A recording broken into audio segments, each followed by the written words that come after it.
Judicial system में कोई जज कहे मैं ही सुनूंगा, आप डिक्टेटर नहीं हो सकते। ये किंग की कोर्ट नहीं है, राजा की अदालत नहीं है, ये डेमोक्रेसी की कोर्ट है। या जनता की चलेगी, जनता की भावनाओं की चलेगी, या जज की भावना से भी कोई लेना देना नहीं कि श्रवण कांता शर्मा को इमीडिएट इससे हटना चाहिए, अदरवाइज उसको सुप्रीम कोर्ट को हटाना चाहिए। ऐसे ही अरुण कुमार मिश्रा हुआ था और उसने लैंड एक्विजिशन एक्ट का बेड़ा गर्क किया। परंपरा तोड़नी पड़ेगी। परंपरा तो दास प्रथा की परंपरा थी, सती प्रथा की परंपरा थी, बाल विवाह की परंपरा थी। तोड़ी कि नहीं तोड़ी तो संविधान ऊपर है। कोई ऐसी परंपरा नहीं जो मानवीय अधिकारों के, मानवता के खिलाफ हो। श्रवण कांता शर्मा को हट जाना चाहिए था केस से। और ये अब प्रश्न खाली जुडिशरी का नहीं है, ये ज़्यादा प्रश्न है देश की बार का, देश के वकीलों का। जुडिशरी खाली जजों की बपौती नहीं है, जुडिशरी में सबसे बड़ा रोल है बार का, एडवोकेट्स का। हम एडवोकेट्स क्या सोचते हैं, क्या हम इस तरह से जोर ज़बरदस्ती छोड़ सकते हैं जजों के ऊपर कि मैं ही सुनूंगा इस केस को? सबसे पहले एक गुंडागर्दी की थी अरुण कुमार मिश्रा ने, जिसके लिए कानून बदला गया। पहले chief justice human right commission का चेयरमैन होता था, उसको फिट करने के लिए कानून बदले गए कि भाई रिटायर्ड कोई भी सुप्रीम कोर्ट का जज चेयरमैन हो सकता है। बाद में काफ़ी दिन वेट किया और उसको चेयरमैन बनाया, वो सीट खाली रखी काफ़ी दिन तक। इससे साबित होता है कि उससे उसने काम किया, करवाया गया। और उसने जुडिशियल इंडिसिप्लिन किया था।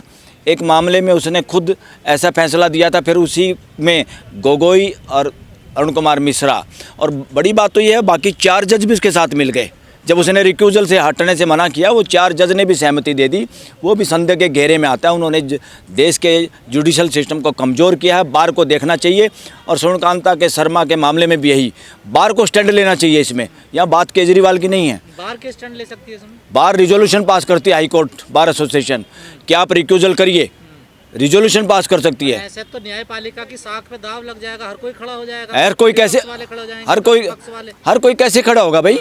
जिस पे आरोप है या जिस पे शक है, वो तो जिनके बीच का फैसला करना है। आम गांव में भी, पंचायत में क्या होता है, समाज में क्या होता है, जिस पे शक करती है कोई भी पार्टी, उसको उसमें फैसले में नहीं रखा जाता, और रखना भी नहीं चाहिए। वही जुडिशरी के साथ इस देश की अगर संस्कृति पे ध्यान दें, उसके आधार पे चलें, तो इसको हटना चाहिए था श्रवण कांता शर्मा को। और ये हटती तो bar association, Delhi high court bar association को रिजोल्यूशन लाना चाहिए इसके खिलाफ। मैं तो कहता हूँ बार एसोसिएशन को यहाँ तक लाना चाहिए कि हम उसकी कोर्ट का विरोध करेंगे जब तक आप प्रेशर नहीं बनाएगी। बार का रोल जुडिशरी से बड़ा रोल है देश के लिए, और आज बार को स्टैंड लेना चाहिए। एक शक है जिस पे, यहाँ कोई शक सबूत देने की जरूरत थोड़ा है। जज पे जो शक है, कितनों के बच्चों को इतने 1000 केस मिले हैं इस उम्र में, कितनों के बच्चों को पैनल मिला है, जजों को बच्चों को छोड़ के जितने लोग सरकारी पैनल में, ध्यान दो किन के बच्चे हैं वो ब्यूरोक्रेसी वालों के बच्चे हैं, जजों के बच्चे हैं, उनके रिश्तेदारों के बच्चे हैं। आम घरों का बच्चा कोई पैनल में भी आ जाता है, उसको केस नहीं मिलते। कितने केस मिले हैं, उसकी कितनी योग्यता है, कितने 1000 केस मिले उसको, क्या वो उनको केसों में अपीयर हुआ, खुद आर्गू करने की अक्षमता है उसकी उन केसों में? तो इससे साबित होता है पैसा गया उसके बेटे के घर में, किसकी वजह से गया? उसकी माँ की वजह से गया, क्योंकि वो इसके अधिवक्ता परिषद के प्रोग्राम में जाती है, और अधिवक्ता परिषद तय करती है पैनल में कौन जाएगा, अधिवक्ता परिषद तय करती है कौन जज बनेगा, अधिवक्ता परिषद तय करती है कि किसको कैसे केस मिलेंगे। तो हिम्मत कहाँ, सॉलिसिटर जनरल की कहाँ हिम्मत है अधिवक्ता परिषद को इग्नोर करें? क्या इनके दोनों बेटे इसी वजह से? हाँ, मेजोरिटी एडवोकेट से पूछे तो इसी वजह से हैं, जो केजरीवाल भी आरोप लगा रहे हैं। और क्या, आरोप सही है बिल्कुल, और उससे हट जाना चाहिए था भाई। आप क्यों डिसाइड करना चाहते हो इस केस को, इसी केस को? और दुनिया भर के केस आपके सामने हैं, उनको डिसाइड कर लो। और इसमें चीफ जस्टिस को चाहिए था, वहाँ के दिल्ली हाई कोर्ट वाले को, उसको खुद चेंज कर देना चाहिए था। उन्होंने वापिस उन्हीं को पास भेज दिया। जैसे कोई जज सुपर चीफ जस्टिस है, जो मास्टर ऑफ रोस्टर आप हैं, आपके सामने शिकायत भेजी है, आपको जुडिशियल साइड से भी डिसाइड करना चाहिए, एडमिनिस्ट्रेटिव साइड से भी डिसाइड करना चाहिए था केजरीवाल की एप्लीकेशन को। साहिबा भी क्यों जिद पे अड़ी हुई है इस केस को? गलत है ना। ऐसे ही अरुण कुमार मिश्रा हुआ था, और उसने लैंड एक्विजिशन एक्ट का बेड़ा गर्क किया, और आज उस लैंड एक्विजिशन को बड़े बेंच द्वारा गठित करके फैसला करने की जरूरत है। मैं ये मांग करता हूँ, क्योंकि एक मंदिर के चक्कर में, तो एक केरल के एक मंदिर के चक्कर में 9 जज बेंच बनाए बैठे हैं सबरीमाला मंदिर में, जिनके रीति रिवाजों ने डिस्क्रिमिनेशन किया देश के साथ और महिलाओं के साथ। जो ब्रह्मचारी है, जो औरतों के जाते उसका ब्रह्मचर्य टूटता है, फिर वो ब्रह्मचारी है, विघनचारी है। ये बात को साबित करता है। आप उसको जिसकी मूर्ति लगाए बैठे हैं, जिस मंदिर की आप बात करें, उसको भी कमज़ोर करते हैं अपने भगवान को। है ना, वो देखिए एक परंपरा चली आ रही है, उसको परंपरा तोड़नी पड़ेगी। परंपरा तो दास प्रथा की परंपरा थी, सती प्रथा की परंपरा थी, बाल विवाह की परंपरा थी, तोड़ी कि नहीं तोड़ी? तो संविधान ऊपर है, कोई ऐसी परंपरा नहीं जो मानवीय अधिकारों के, मानवता के खिलाफ हो। उस परंपरा को इग्नोर करना पड़ेगा और करना चाहिए। ऐसी परंपराओं को जो पूरी मानव जाति को जोड़ने की बजाय तोड़ते हैं, उनको कानूनी दृष्टि से भी इग्नोर करना पड़ेगा। कानून रूल है, अगर किसी जज के किसी से संबंध है, रिलेशन है, तो क्या वो केस नहीं लड़ सकते? तो दूसरी बेंच को ट्रांसफर? यस, लड़ना नहीं चाहिए, लड़ नहीं सकते आप। आपको कैसे बढ़ाएंगे भाई? आदमी अपनी चोरी बचाने के लिए आया, उस चोरी में किसी जज का शामिल है किसी न किसी रूप में, उस चोर से रिलेशन है या किसी और जानकारी है, खुद ही हटना चाहिए भाई। बड़प्पन तो है, वो खुद हटे, और नहीं तो बार काउंसिल को, बार एसोसिएशन को, देश के वकीलों को इस मुद्दे पे सामने आना पड़ेगा एक न एक दिन। क्या और केजरीवाल को फिर से जेल में डालने की साजिश है? अरे वो क्या साजिश है, नहीं है, उसको तो छोड़ो। यहाँ केजरीवाल इम्पोर्टेंट नहीं है, हमारा जुडिशल सिस्टम इम्पोर्टेंट है। जुडिशल सिस्टम में कोई जज कहे मैं ही सुनूंगा, आप डिक्टेटर नहीं हो सकते। ये किंग की कोर्ट नहीं है, राजा की अदालत नहीं है, ये डेमोक्रेसी की कोर्ट है। या जनता की चलेगी, जनता की भावनाओं की चलेगी, या जज की भावना से भी कोई लेना देना नहीं। जज की भावना सर्वोपरि नहीं है, देश की जनता की, पीपल सेंट्रिक, पीपल और देश की जनता में सर्वे करेंगे तो जनता का सर्वे यही है कि श्रवण कांता शर्मा को इमीडिएट इससे हटना चाहिए, नहीं अदरवाइज उसको सुप्रीम कोर्ट को हटाना चाहिए। सर, एक सबसे बड़ा इम्पोर्टेंट डिसीजन आया है जो अरे मद्रास हाईकोर्ट, वो जज भी वर्णवादी होगा, कोई जज वर्णवादी मानसिकता के बहुत जज हैं, वो उसी तरह से लागू करना चाहते हैं इन चीज़ों को। तो कॉलेज लॉ यूनिवर्सिटी में पढ़ाया जाए? यस, लॉ यूनिवर्सिटी में इसके क्या जरूरत है भाई पढ़ाने की? मनुस्मृति में, जिसमें इतनी बेहुदी बात है, जितनी अमानवीय बात है, जितनी घटिया बात है, वो कोई समझदार किताब नहीं है। वो एक बाइस्ट, एक ऐसे दिमाग की उपज है जो बाइस्ट, जो इंसानों को एक दृष्टि से नहीं देखना, ऐसे लेखक की किताब है जिसने भी वो लिखी है।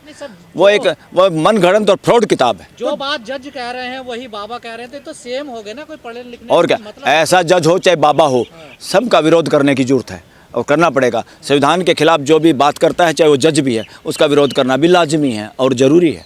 इस देश के सबसे बड़े दुश्मन वर्णवादी मानसिकता है, और वर्णवादी मानसिकता वाले लोग जिनके पास सिस्टम में कब्जा है, उस कब्जे के लिए तड़फड़ा रहे हैं। ये लोगों को गुमराह करने के लिए कुछ भी बोल सकते हैं। इन्होंने इतिहास के साथ बहुत छेड़खानी की है, इन्होंने यहाँ के रिलीजियस यानी बुद्धिस्ट स्थानों के साथ बहुत छेड़खानी की है, बहुत जगह पे कब्जे किए हुए हैं, जिन कब्जों को खाली कराने की जरूरत है।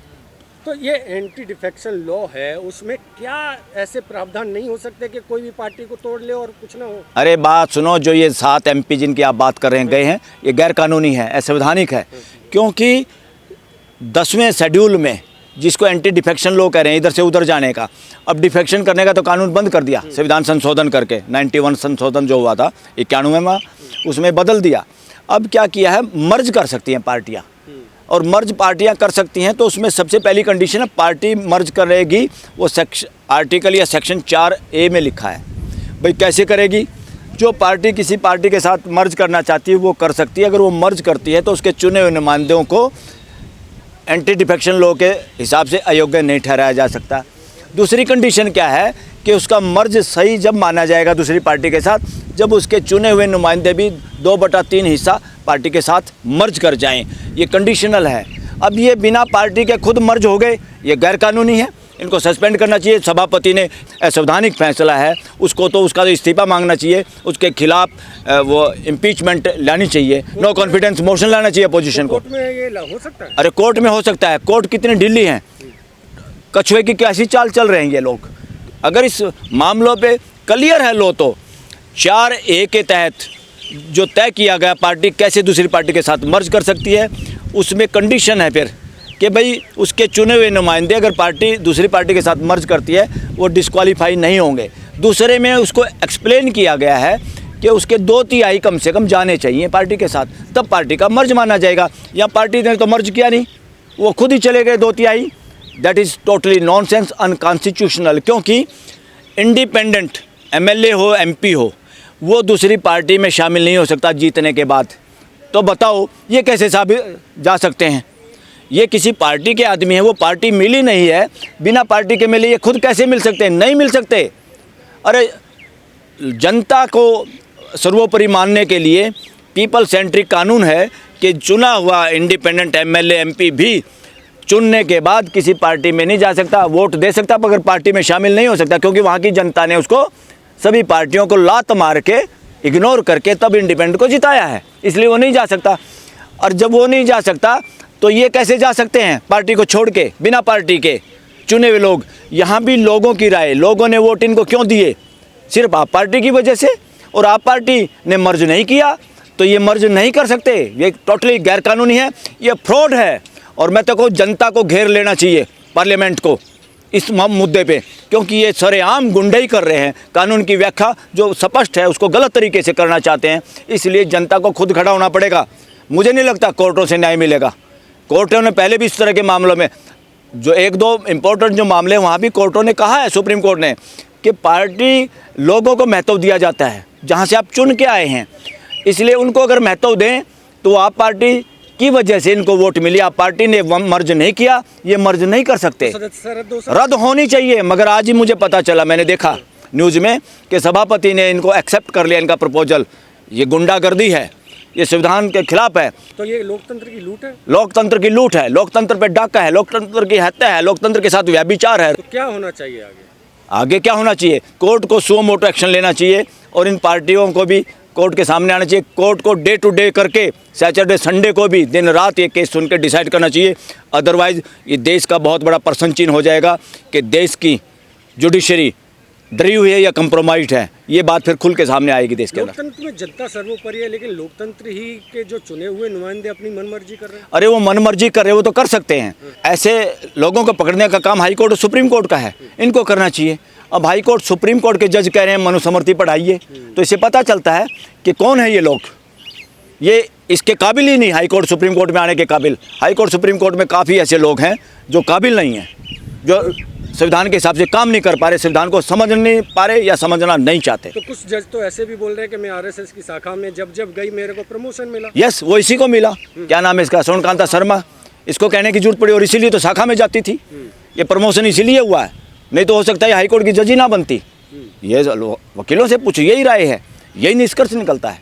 देश को ठीक करने का काम इनके भरोसे मत छोड़ो। इस तरह के वाहियात नेताओं के या ब्यूरोक्रेसी के, या आप सोच लो जुडिशरी ठेकेदार उसी के भरोसे आप सोते रहो। देश को सोने की जरूरत नहीं है भाई। देश की जनता अपने कान और आँख खोल के सोए, खुले रखें। और जब आपके तीनों अंग, सरकार के, स्टेट के तीनों अंग जब इस तरह से लकवा इनको मार जाए तो अपने घर को संभालोगे कि नहीं संभालोगे? तो देश की जनता से अनुरोध है, आप खुद खड़े हो तभी आपका घर संभलेगा, वरना आप इसी तरह लुटते रहोगे और ज़्यादा कमज़ोर हो जाएगा, देश टूट जाएगा। यहाँ जोड़ने की बजाय तोड़ने का काम हो रहा है। तो जोड़ना है, जुड़ना चाहते हो, जीना चाहते हो सह अस्तित्व में, तो मिलजुल के खड़े हो, विरोध करो इन बातों का।